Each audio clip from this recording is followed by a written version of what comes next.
today we are talking about incarcerated art. So art and visual culture of slavery, reservations, internment, and camps. Again, this is stuff you're not going to get in your textbooks. This is stuff that we need to talk about, not only in terms of today's context, but because it's not in the textbooks and it's important to our history. So as always, there probably is potentially problematic imagery and terminology in this presentation. Dr. Keefe, do you want to elaborate on that? In particular, I want to acknowledge the fact that there is not a common lexicon when discussing indigenous people in the United States or in North America. The terms Native American, Indigenous American, First Peoples, Indian, American Indian are somewhat interchangeable. Some people, including myself, find the term Indian or American Indian problematic. However, there are other people who find the term completely acceptable. So know that we acknowledge that people have different preferred terms and know that we're going to be using those terms. We're going to start our discussion framed within the idea of othering. So I want us all to be thinking about othering while we're talking about incarcerated people and the art of incarcerated people. We're going to start here with the Atlantic slave trade. The slave trade in the United States began in 1619 when a Portuguese warship, the White Lion, docked in Jamestown, Virginia. Aboard were about approximately 20, we don't know exactly, approximately 20 West Africans who had been captured and pirated by the White Lion. And in Jamestown, there had already been indentured servants. So what you see is this slow evolution of the difference between indentured servitude and slavery based upon racial lines. That European Americans who were brought over as indentured servants, eventually indentured servitude was only for European Americans, and if you were West African, you were enslaved either from West Africa, or in the case of John Punch, he was an indentured servant of African descent who was then sentenced to slavery. And we just found out in about 2011 or so that Barack Obama, our first African American Black president, who we know was half Kenyan and half white, we actually just found out recently with genetic research that Barack Obama is actually a descendant of John Punch on his European American white lineage. We hear these terms like the triangle trade. You might have learned about the classical triangle trade that went between Europe and Africa and the Americas, but I find that triangle trade to be problematic. I prefer the newer model of the triangle trade, which really goes from the Americas or the American colonies of the British Empire to Africa to the Caribbean and then back to the American English colonies. Because really what you have is this, it's the West Africans who are enslaved are brought primarily to the Caribbean, and then often it's second generation enslaved West Africans who are brought to the southern part of the United States or even the northern part of the United States historically. And then molasses is also traded to the American colonies, made into rum, and then that rum is brought to West Africa with guns and Bibles, and that triangle trade continues. I want you to think about the concept of forcible transfer of population, which is part of the Genocide Convention by the United Nations. We'll talk about that later.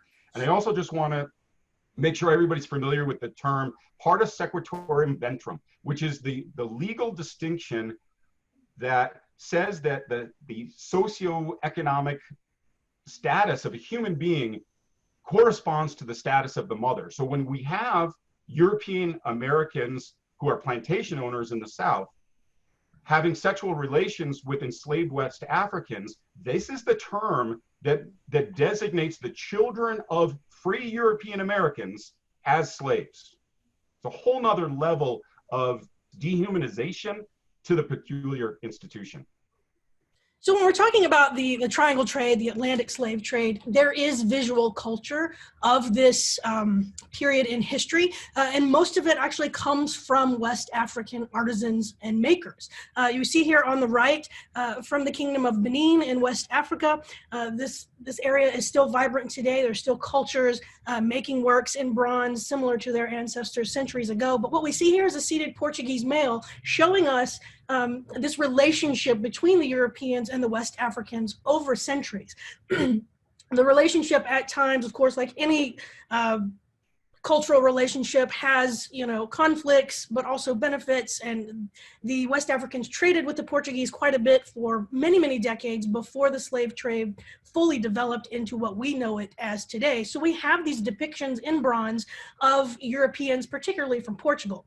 And as Dr. Keefe mentioned, there is this trade of weapons for other goods sometimes meaning human individuals. And one unfortunate argument that is often made about the slave trade is that, well, the Africans, they sold their own people. That's not necessarily the case. Historically, that's not what we find. Predominantly when we do see Africans involved in the slave trade of other Africans, it is they are prisoners of war. They are captives of these kingdoms, of these political bodies, and so they are traded for weapons or other European goods. And so we see that referenced here in this bronze rifle from the Chokwe people, which are a Central African population. So I used the phrase the peculiar institution. The idea that Americans in this time period wouldn't even say the word slavery, again, points at the fact that they knew it was wrong, right? They knew it was wrong, but participated in it anyways. We have this collective irresponsibility where we refuse to acknowledge the historical truths that we try to hide behind phrases like "it happened a long time ago" or "my ancestors didn't own slaves." But as somebody who grew up in New England, I also grew up in a culture where we would talk about slavery. You know why we talked about slavery? Because we didn't own slaves. That was a Southern sin. So we did talk about slavery in the North because it just showed how wrong the Southerners are. But when you look at the slave trade, the blood, the sin of slavery was equitably on the hands of the Northerners as well. Northerners did own slaves until they realized that farming was not good in New England, and then they diverted into trade, and they freed, it's called the Northern Emancipation Movement, they freed slaves in the North. But they participated in the slave trade as the shipbuilders, as the merchants. You look at Brown University in Providence, Rhode Island, the 12th oldest university in the United States, founded by the Brown brothers, who made their fortune in the slave trade. When you think about it, the fact that their endowment is $4.2 billion, that's blood money. The root of that endowment is money that was made profiting on the enslavement of human beings. That euphemism of "it was a long time ago," it's even more ridiculous than you might be aware of. That the last slave ship, there was a ship that was docked in the United States in 1860, and we still know who their descendants are. Radoshi died in 1937. Matilda McCreer died in 1940. These human beings, we have photographs of them.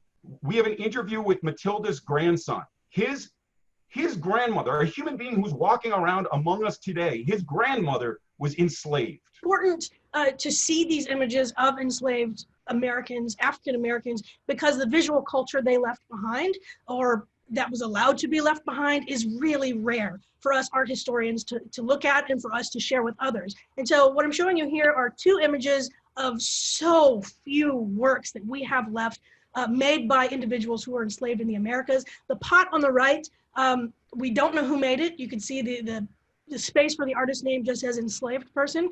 This is a face jar. What we find when we do have these objects that we find in digs on plantations or passed down through families is that most of these objects are functional, such as this jar. So these were objects meant to be used and that could be used, and they were made out of very sturdy materials that lasted quite a long time because they needed them to pass down. They needed them to continually use throughout their enslavement and hopefully pass down. And so we have a lot of jugs, a lot of other ceramic works, metal works that are all functional. What we also have, and Dr. Keefe mentioned problematic American historical figures such as Browns at Brown University. We've all heard the controversy surrounding Thomas Jefferson and his relationship, and I use that term loosely, with slaves. What we have here on the left is a brick from the Thomas Jefferson estate at Monticello, and you can see just in the lower left of this brick, fingerprints. And it's moving, it's disturbing, it's both of those things at the same time. This is sort of the artist or the craftsman's signature as an enslaved person building one of our founding fathers' homes. And this is all we have left. We don't know who it was, but we have his or perhaps even her sort of signature left in the brick. So when we're talking about visual culture or art of the enslaved Americans, this is what we have. It's so rare, it's so few, but it's so valuable in telling us more about their particular culture and ways they were viewing these objects in their own life. We do have some art. I use that term a little bit more loosely than maybe some people. If we include the literary arts, we do have art of enslaved people, but it's enslaved people who were able to escape to the North. So if you think about Harriet Tubman, if you think about Frederick Douglass, we do have literary works of former enslaved people. I want to frame this discussion about the peculiar institution around the Southern contradiction where the Southern plantation owners wanted to have slaves, but were also afraid of slaves at the same time. There were actually more than 250 slave revolts in American history in only about 250 years. So we're talking, think about that. A slave revolt almost every year, if not more frequently than every year. Almost all of them would be considered failures. There's only about 2 that you might even consider to have been somewhat successful. But that's what was framing this peculiar institution, this conflated relationship really that the Southern plantation owners had with the institution of slavery. I mentioned already that the northern states, the northern colonies had already freed their enslaved people. And I want to be clear about the difference between the term freeman and freedman. A freeman is a West African or an American of West African descent who was born free. A freedman is a man or a woman or child of West African descent who was born enslaved and became free through buying their freedom or escaping. Slavery throughout the United States was diminishing actually during the time of the Founding Fathers, not just in the North, but even in the South as well. And it wasn't until the invention of the cotton gin that slavery made a rebound, and with the annexation of more indigenous land. So again, you can see the connection between indigenous civil rights or the lack of civil rights and enslaved West Africans' lack of civil rights, that the appropriation of land, the theft of land from indigenous Americans led to the expansion of slavery into the Southeast territory, Alabama, Louisiana, Mississippi regions. When we're speaking about freed people or freed slaves in America, in terms of visual culture, art, Harriet Powers is one of the few names that stands out. She's one of the few names we know of because of her work, because of her sort of artistic presence during her time and putting her work out there. She was born into slavery in Georgia, and when slaves were freed in post-Civil War era, her and her husband were also freed. She began quilting as a way to make money as a seamstress.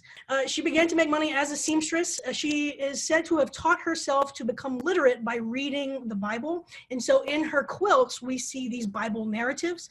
She was displaying her work at crafts fairs. We only have 2 surviving quilts from Mrs. Powers, and they're very controversial. They're highly sought after. There was controversy a few decades ago about reproducing these 2 quilts we have left of hers that are at the Smithsonian, and people tried to reproduce them to sell them as sort of tourist items, as we do see in museums often these days.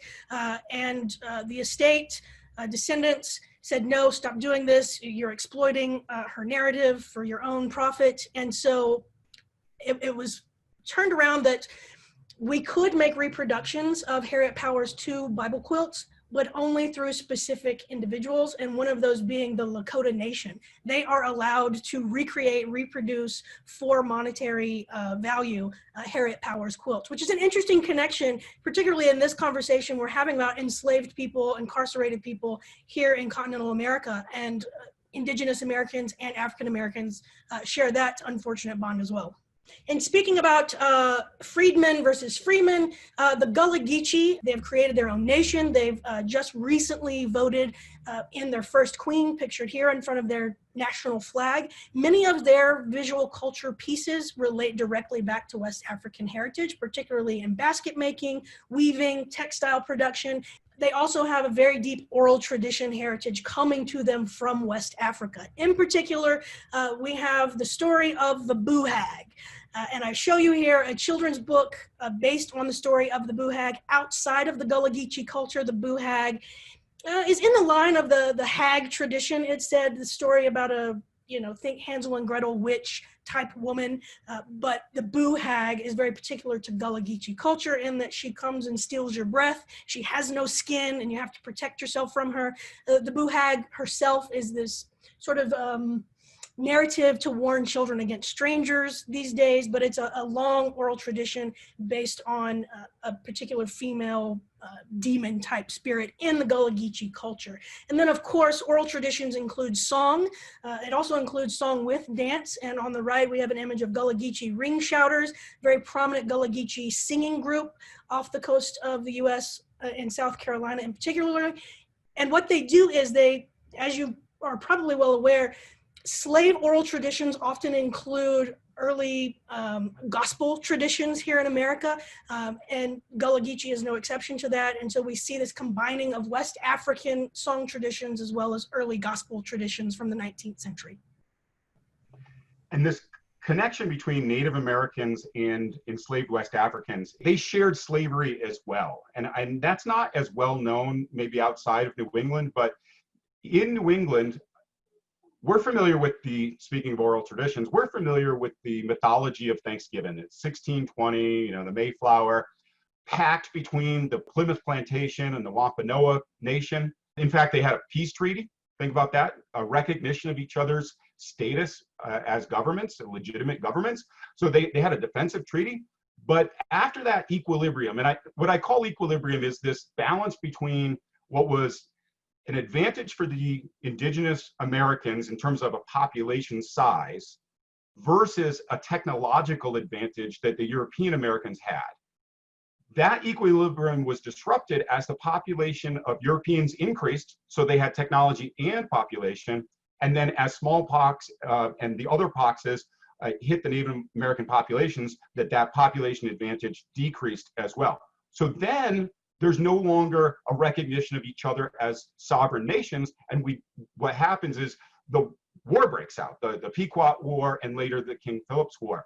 During the Pequot War, the entire population of Block Island, Rhode Island, and sections of eastern Connecticut near Lyme, Connecticut, the entire population of Pequots was enslaved and deported out of the United States to Bermuda to become enslaved farmers there in Bermuda. So again, forcible transfer of population. We're more familiar with the reservation system and how the United States government reserved land for Native Americans. That was a very nice euphemism after taking the land that belonged to Native Americans to then say, well, you can have this piece of land. But what is not as well known is that the term reservation is a relatively new term. It is a term from the 20th century. In the 19th century, they were not called reservations. They were called prisoner of war camps. The people who I work with, the Oglala Lakota Nation, their camp is prisoner of war camp 334. While it's known as the Pine Ridge Reservation, let us never forget it was a POW camp, POW camp 334. And I want to give a shout out to a colleague of mine, Melissa Chakras at St. Joseph's University in Philadelphia. She's an expert on Stalin's relationship with indigenous people. And Stalin, the guy who killed more people than Adolf Hitler, treated the indigenous populations of Siberia better than the United States government treated the indigenous population of the United States. Stalin built a free college for every ethnic group in Siberia. We put our indigenous people in prisoner of war camps. One of the most famous prisons, forget even calling them reservations or war camps, we just had a straight up prison in Florida called Fort Marion. And this was built for the purpose of separating tribal leaders from their families and their tribes. One of the most famous incarcerated people at Fort Marion was the great Geronimo, and one of the most famous visitors to the prison was Richard Henry Pratt, who later built the Carlisle School in Pennsylvania, which became the model school for Indian boarding schools. This, by the way, this slide is a map of all the boarding schools that were modeled after boarding school number 1 in Carlisle, Pennsylvania. Dr. Black, could you explain what ledger art is? Absolutely. So ledger art was practiced at Fort Marion in Florida, but ledger art as a traditional practice was happening before these 72 tribal leaders were imprisoned at Fort Marion. And what ledger art was and remains today were indigenous peoples doing sketches, creating visual representations of historic battles in their culture, cultural narratives, representations of important people for their tribal nations. In particular books that we could think of as those black and white composition books that we've all used, right? But they were called ledgers at the time, and of course they look different. But you can see here in this work depicting the Sand Creek Massacre, the lines on the paper, right? It's a ledger format. And so that's why it's called ledger art. So within Fort Marion, you have these 72 tribal leaders, and they're all still practicing ledger art, right? As a way to not only pass time, but also reflect on their own experiences, to celebrate their own experiences before being incarcerated. And what we have here in this depiction of the Sand Creek Massacre is very relevant to us here in Denver. Just outside of Denver on the southeast side of Colorado, there were 1,000 Plains peoples gathered together, living right on the border of a reservation, and they thought they were meeting with the American government to discuss further negotiations for a peace treaty. The American government totally tricked them, totally lied, came in and slaughtered 1,000 Plains Indians people. And that is the Sand Creek Massacre that happened right here in Colorado. And so Howling Wolf, when he was incarcerated at Fort Marion, he was creating these depictions of what had happened in his life, of which he knew about the Sand Creek Massacre. Another individual incarcerated at Fort Marion, also creating these ledger pieces, was Tecumseh. He was incarcerated in Florida for about 5 years. Then afterwards, he went on to study at a Virginia college where he studied mammal sciences, is what it was called then. Then he went on to work for the Smithsonian in their mammal and bird department. He taught Smithsonian educators about Cheyenne culture, about indigenous culture through his ledger art, as well as helping the Smithsonian develop their mammal and bird departments. And you might be wondering why we're transitioning from the Smithsonian to the Holocaust. Again, this presentation is about the art of incarcerated people. And while the Holocaust is very well known, as it should be, in my research, in my area of research in terms of dehumanization and genocide, it seems to me we remember what other people have done to us far more than we remember what we or our ancestors did to other people. So Americans are very familiar with World War II because of what the Germans did to us. And I don't think we take the time to reflect on what the American colonies did to the West African people, or what the American colonies and later the US government has done to indigenous Americans. We know that during the Holocaust, which starts roughly 1933 with the Nuremberg laws, we know that the Nazis built Dachau. We know that they were legally systematizing this idea of the other. Dachau, of course, is the first camp. We're really gonna focus in today on Theresienstadt, because it is that camp that was also part of a ghetto, which Dr. Keefe will explain that in just a minute, where we have the largest collection of pieces of visual culture from incarcerated individuals. Yeah, so it was really like, it was a town within walls. They literally put a fence down a couple of streets in the city and created a ghetto. And Dr. Black said that I was going to explain that. A ghetto, from a historical term, means a Jewish neighborhood, a neighborhood reserved for Jewish people, or in this case, a neighborhood where Jews were forced to live together. And the most famous ghetto, of course, is the Warsaw Ghetto. But here, this ghetto inside nearby Prague was both a ghetto and a hybrid camp. Dr. Black, can you talk about maybe like some of the different types of camps? Yeah, and that's a great point that needs to be clarified in any conversation about the Holocaust ever, right? So there are different types of camps. Largely in contemporary culture, we say concentration camp, we automatically think of what was called a death camp, such as Auschwitz, right? Where people were taken there to be executed. Theresienstadt, Dachau, and many other camps were not death camps, they were concentration camps, meaning people were taken there before being sent to a death camp, or taken there to be kept there as a political prisoner, depending on the camp, or for work purposes, basically enslavement purposes in the camp. And so Theresienstadt and Dachau were both concentration camps, not death camps. However, Within concentration camps, as you see on this slide, thousands and thousands and thousands of people died in these concentration camps from a range of reasons, from being shot in a lineup by the guards, by starvation, by disease, by a combination of those things. But there were distinctions between death camps and concentration camps during the Holocaust. One of the more notable individuals that was at Theresienstadt for a while, she didn't die there. She was actually transported to Auschwitz, where she was gassed later on in 1944, was Friedel Dicker-Brandes.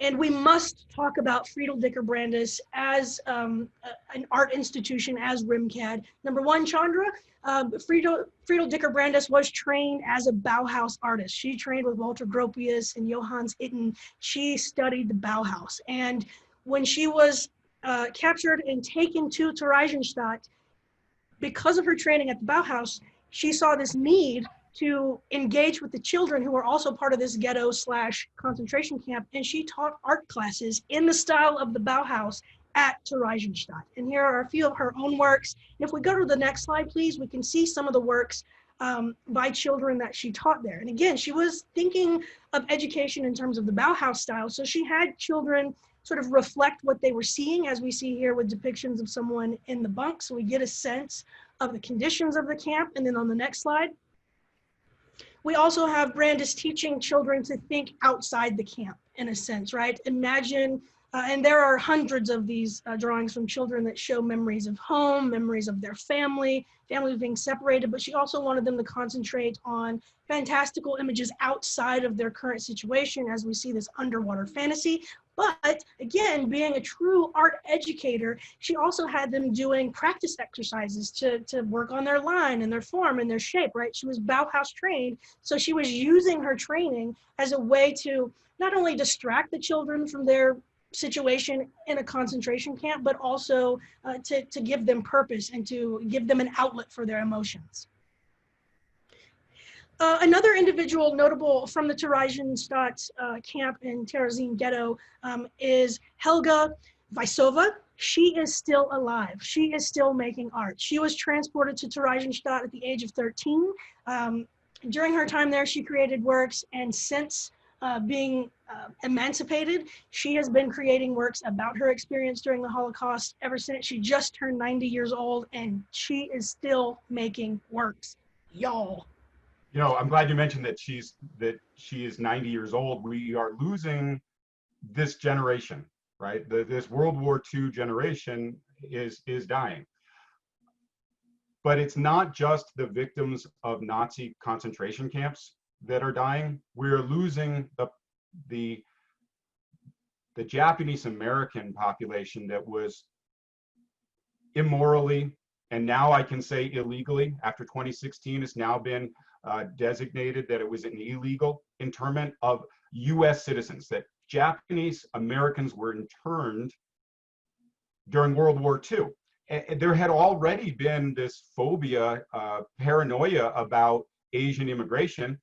You look back into the Chinese Exclusion Act and the establishment of Angel Island as kind of a West Coast Ellis Island, but not a West Coast Ellis Island. At Ellis Island, only between 1% and 3% of immigrants to the United States were returned to their country of origin. When we look at Angel Island, that number is as high as 18%. What is the difference between the immigrants to Ellis Island and the immigrants to Angel Island? The immigrants to Ellis Island were primarily European Americans, and the immigrants to Angel Island were primarily East Asian Americans. Again, as I said, during World War II, the United States government, through the Executive Order 9066, illegally interred Japanese Americans. Over 100,000 Americans were interned. Almost no German Americans were interned. The only records that I can find of German Americans being interned were German Americans in Hawaii who were interned in the Pacific Theater. There were no internment camps up and down the East Coast of the United States like there were on the West Coast of the United States. Looking at the image, you can see the exclusion zone where you could not be if you were Japanese American. And right there in Colorado, in the southeast corner, not too far from the Sand Creek Massacre that Dr. Black talked about, was Colorado's Japanese internment camp. at Grenada. We're going to look at a picture here in a second. But first, I want to talk about that, what I said about it being illegal. The great Fred Karamazov, he was ordered to report for internment, and he refused to. He tried to cut his hair. He tried to put makeup on to make himself look European, and he was avoiding the order to report for internment. And Fred fought it. Even when he was caught, he fought it. He sued. And while he was interred, his case went all the way up to the Supreme Court. In 1944, though, one of the worst decisions by the United States Supreme Court, you know, along the lines of Dred Scott and Plessy versus Ferguson, we have Karamazov versus the United States, in which the United States Supreme Court said it was constitutional to inter U.S. citizens who had not committed a crime.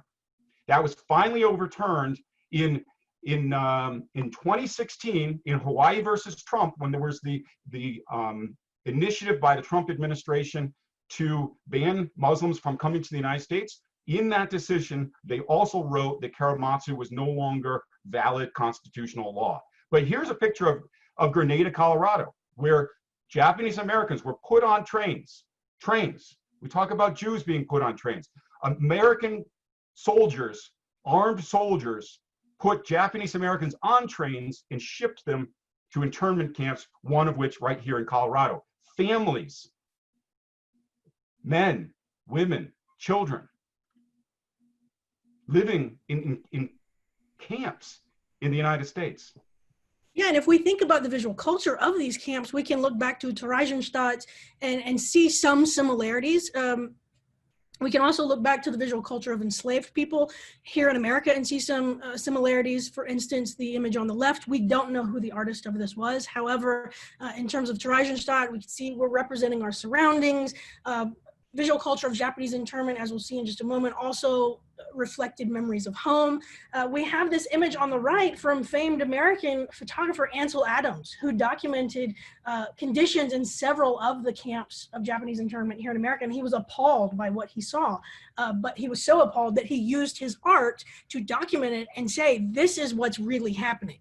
If we go to the next slide, we'll talk about some other forms of visual culture from these camps. As you can see, the piece on the right is a wooden painted puzzle piece, again, reflecting on memories of family members that they're separated from, memories of home, making themselves sort of like games to engage themselves. We also have some textile works made by inmates in these internment camps referencing Japanese heritage, and again, referencing home, right? We're trying to get outside of our current situation through art making. Next slide. There is a contemporary Japanese artist who's still with us today, Roger Shimomura, and he was interned in a camp as a young child, and you see his, what he says is a self-portrait of him on the left, sort of conflicting inside with this, I'm a Japanese American, but I just feel American. I mean, he's in his Western cowboy gear, right, with his little rope, and he's got his little Japanese toy right behind him, showing this dichotomy of his identity, but he's behind barbed wire and he's just a child, right? And the title of this, American Alien. And again, Shimomura is still with us, still making works today, and you see the image on the right from 2015, again, referencing his own experience as a prisoner, as a child in a Japanese internment camp, but he's included this image of a Muslim woman referencing what is going on today in America in terms of othering and incarceration of the quote unquote other. And to me, what really deflates the argument, you know, that Japanese Americans are spies, that they're going to work to undermine the US government in World War II. Well, why are the Japanese internment camps on the west coast of the United States, but not in Hawaii, which has, it's estimated almost 40% of the population of Hawaii during World War II was either Japanese or Japanese Hawaiian? There was one concentration camp or internment camp in Honolulu, but it actually housed prisoners from Korea, the Philippines, China. I mentioned already some German prisoners. There were only 69 Japanese prisoners and 120 Japanese American prisoners out of a camp population of 4,000. So when we're talking about othering, here in Hawaii, which has a long history of relationships with Japan, has a high population of Japanese Americans and Japanese Hawaiian Americans, there wasn't necessarily that same sense of other, and they weren't necessarily interned and were able to grow up and go to school outside of the camps, unlike Japanese Americans on the West Coast of the United States. We have camps right here in 2020 while we're having this conversation. As Dr. Black said, as I said earlier, the Trump ban on Muslim immigration. We could go back to 2001 and look at the incarceration of Muslim Americans in the chaos of September 11th.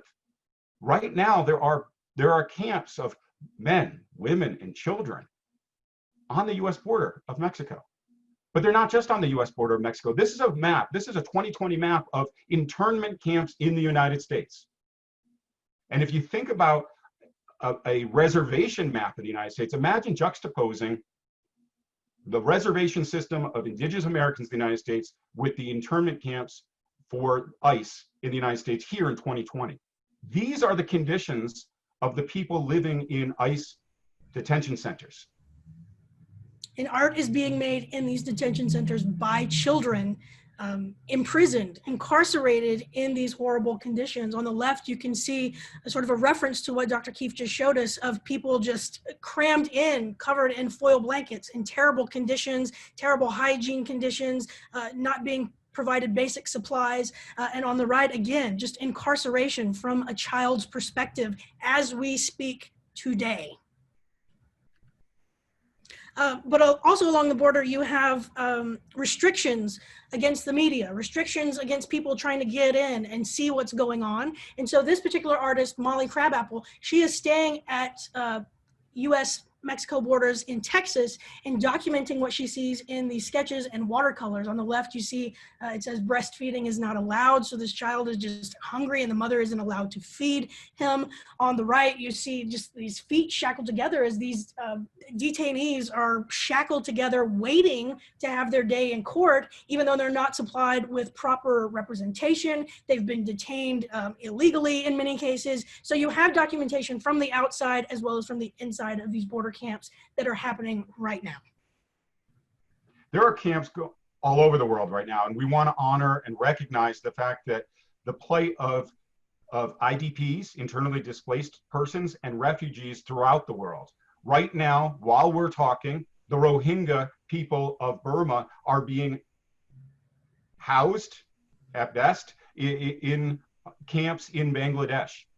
The Mayan people of Guatemala who fled the Mayan genocide in the 1980s are still almost 30, 40 years later in refugee camps on the southern parts of Mexico. How ironic is it that there are Mayans in refugee camps on the southern border of Mexico, and on the northern border, there are Mexicans in detention camps in the United States? There are refugees still in camps in Chad and other countries that fled the Darfur genocide in 2002 to 2006. And there are the Syrian refugees of today. This in 2013 was the largest Syrian refugee camp in the world. This one happens to be in Jordan, but there are refugee camps for Syrians throughout the world, including Turkey and other parts of the world. So contemporary artist, she's Lebanese born, but she lives here in the States on the West Coast, Helen Zugahib. She is trying to document in her most recent series of works the Syrian refugee crisis. And for those of you that have been with us for several of these talks, you will remember from our Harlem Renaissance talk, the artist Jacob Lawrence. Zugahib is looking directly at Jacob Lawrence for her depictions of the Syrian refugee crisis, because in her mind, and you can go to the next slide, please, she sees the Great Migration of African Americans and Black Americans from the South, fleeing Jim Crow South and fleeing the legacy of slavery, as similar to what Syrian refugees are experiencing as we speak right now. And so you see those similarities in terms of color palette, composition within her works. We also have works from other Syrian refugee camps. This one is coming to us, or these works are coming to us from the Moria camp just outside of Greece. These are from last year from people who were in the camps. And again, documenting this experience of not being wanted anywhere, of being mistreated. This particular camp was built to house 1,300 people. It now houses and I use that term loosely, over 20,000. So the conditions are horrible. They're not safe. They're not sanitary. And again, a quote from one of these artists, "We never chose this. We're just trying to escape. We're trying to save our lives. And this is our existence."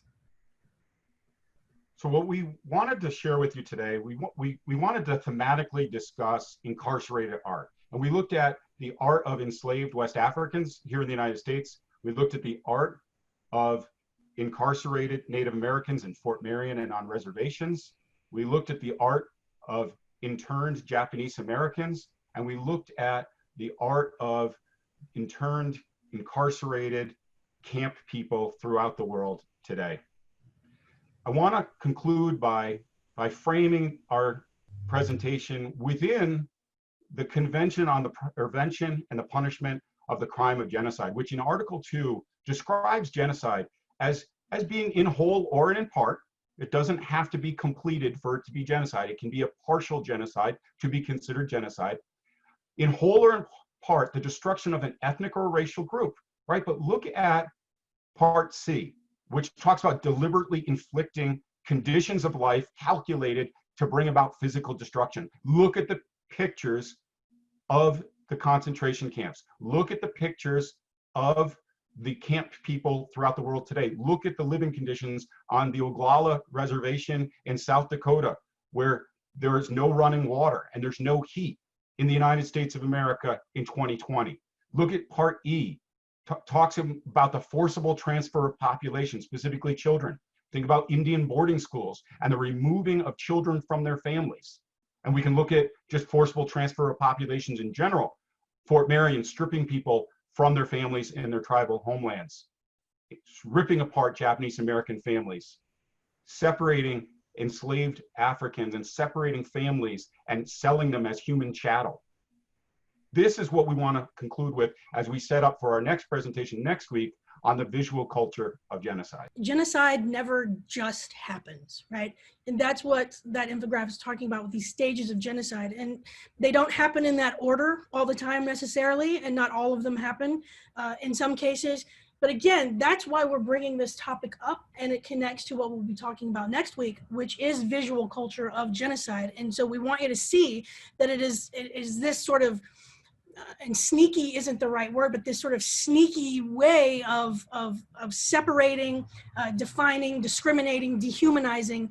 That is exactly what could and often does lead to genocide. So that's why it's important to have these visual records. That's why it's important to talk about these events through their visual records and through the history, as we've tried to do today. So again, we want to thank you, first of all, for joining us and being with us today. And now we open it up to you for questions, comments. This was heartbroken. Like, it just, I really felt like sometimes I just, and it feels like it's just an organization working towards killing human beings and classifying them and treating them bad. Immediately when you guys were talking about the Fort Marion prison, I just thought about the camps that Trump has going on with all the immigration and the illegal aliens. And I'm really glad that you guys brought up, because I was thinking about it right away. Is there art coming from those camps? Because as how things are, I was thinking they probably don't even have paper or pens or pencils, but because they're kids, they usually like give them that kind of things, and it's just heartbreaking, and it's just a horrible seeing this happening over and over and over and over again, to the point that it feels that it's just unstoppable. And it's just horrible. It's just, I don't even have the words to describe how bad I feel, because I know this is happening right now, and I've seen it happen, or we learn how this has been happening through years. and it feels, it just feels that I don't know what else to do. At some point it feels, what else can we do to stop it? Why is it so hard? It's just, I don't know. I do really appreciate this time in what you guys do, because as we learn, it's important for me to be able to pass it on to other people and to let them know by facts and by history, this is not new, and you cannot deny it. It's a key point. That's a great point. You can't deny it. Thank you again, Gloriana. That was beautiful. The denial always comes with, but it's the law.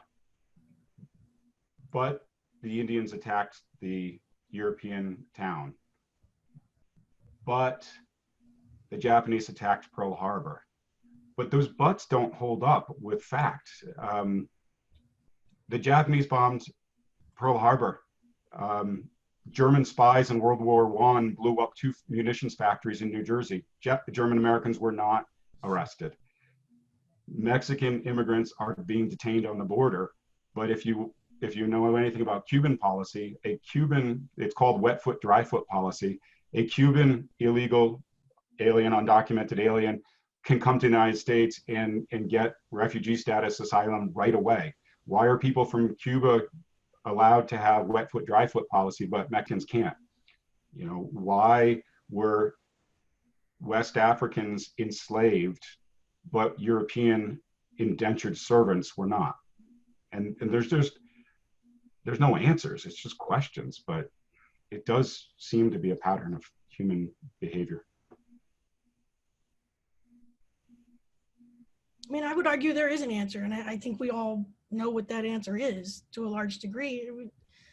You know, you're vying for power, you're crushing for power, and you see people of color as inferior. And that has been with us, unfortunately, for centuries, across cultures, across European cultural relations with other individuals. You see the opportunity to take that power, and you seize it from indigenous peoples, people of color. You pervert those relationships with the West Africans to meet your own need for greed, for power, what have you. That is my opinion. However, that's the answer I come up with. It's not your opinion. It is the truth, and thank you for saying it, Dr. Black. President Reagan signed the Japanese Reparations Act. A lot of Japanese Americans didn't take the money, just like the Lakota people have never taken. The Lakota people have over $100 billion in awards from legal cases, and they refuse to take the money because they don't want the money. They want the Black Hills back. I'm friends with a Japanese American family who they had their property in California, Hawaii being a small island with really high property value. Japanese Americans in Hawaii often will invest in California, and their property in California was taken away from them during the war. That property that was their family's property is now a mega mall in California. And so if they take the reparations from President Reagan and Tip O'Neill's bill, then they lose their rights to something that's obviously worth more than that. And so we need to talk about the patterns of behavior. We need to talk about why it's happening, that it is economic. That was my point, believe it or not, Becky. And then we need to talk about how we can repair. Truth and justice, truth and reconciliation committees, like was done in Greensboro, in the Carolinas, like was done in South Africa, like was done in Guatemala. Like, we need to talk about reparations for African Americans. We have to have those conversations, or nothing changes. Yeah. And I think for you as artists, if you've worked with me before, I don't think anybody here has. Oh, well, you will. You know, it's not the question should not be what good is art, it should be what good can art do, right? And so talking about it, using your practice to talk about it, that is what you can do, right? We're not going to change these huge ingrained structural issues overnight with one piece of graphic design. No, but we got to, exactly as you said, Gloriana, we got to keep talking about it in whatever voice we have. And if your voice is sculpture, if your voice is fashion, or what have you, that's how we do eventually make change that we need. You know, when Gloriana asked a question rhetorically about the kids, the children on the southern border of the United States, you know what popped into my head, Gloriana, was if you guys have seen the movie Jurassic Park, they're talking about at one point, one of the characters, when they discover that the dinosaurs are reproducing in the wild, they make the comment that you can't stop nature. And that's exactly what popped into my mind, Gloriana, is you can't stop art. You know, they might not have palettes, but they're making art.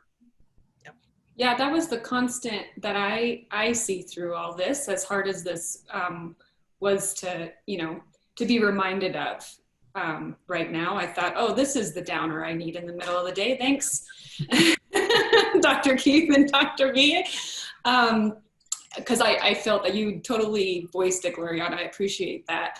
But I was feeling too, but I think hand in hand with the inhumanity is this resilience, right? And I wish we didn't need to build this resilience. We also know the repercussions through generations that having to go through this stuff through how it affects people's DNA, right? And I wish we wouldn't need it, but it is really, I love this presentation in that it shows just this innate human need to make art wherever, to express ourselves, I guess, right? To share our stories and make sure that that's known. And sometimes that feels really trite and like making little drawings doesn't really mean anything, but this is pretty powerful kind of expression of how it does communicate so much. And I think often, right, we're kind of like, what do we do? What is our impact? And Dr. Black is totally right. It's, using whatever voice you have. So I appreciate that constant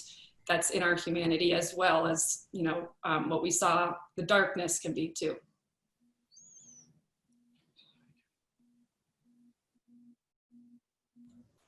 What other questions or comments can we talk about with you in our remaining moment together?